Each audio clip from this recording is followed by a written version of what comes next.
Resolution 33. Streamline auto quoting. Consider Foremost, where the average auto quote takes less than 3 minutes with fewer than 20 questions. Foremost, for you. ForemostAgent.com.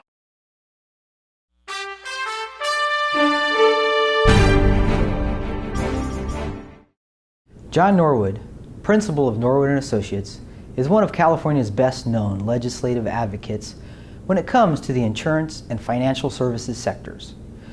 Norwood spoke to the Insurance Journal about the legislative process and upcoming legislation, including bills that could prove potentially dangerous to the insurance industry. He also offered a focused look at the all-important workers' compensation issue. In fact, Norwood forecasts that 2012 will rank as an important one when it comes to workers' comp reform. I think there's a couple issues. First of all, as I said, for the property casualty side of the business, it is expected that workers' compensation will be a major issue in the 2012 legislature.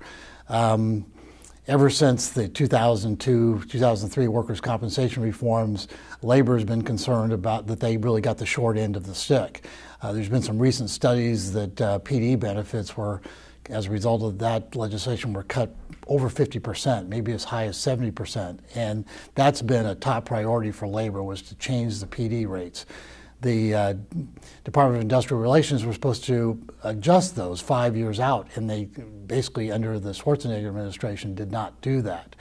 The governor told labor last year that he was going to focus on the budget in 2012, in 2011.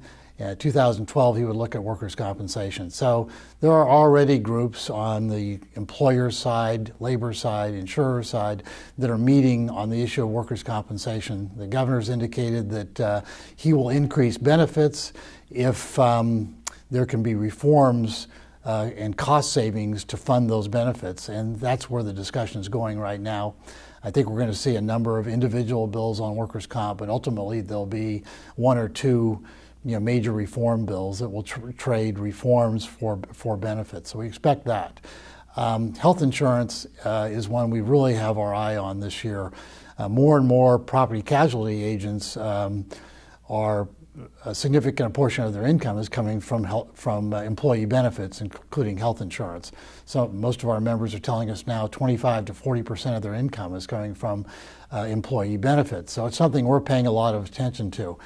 As I mentioned earlier, the health benefits exchange, which every state has to have an exchange under the federal law, is being developed right now. There's a health benefits exchange board, and they're working at monthly meetings, and we're involved in those monthly meetings. We're looking at how they're trying to set up and establish that exchange. And some of what the exchange is doing will affect legislation, because there's certain current statutes and things that have to be changed to comply or to parallel what's going on with the exchange and federal law. So we're paying close attention to that, because it has the potential of affecting what role agents and brokers play in healthcare delivery from now on, and what their compensation could be. So those are two issues we see, that top line issues.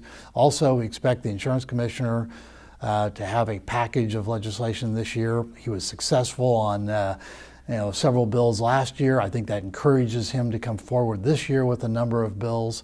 One of the ones that attracted the most attention last year was a bill that would allow the commissioner to order restitution in any type of an enforcement action. And at least in the first bill, the definition of restitution was very broad, and it was opposed strongly by the industry. Didn't go anywhere last year. I suspect it'll be back this year.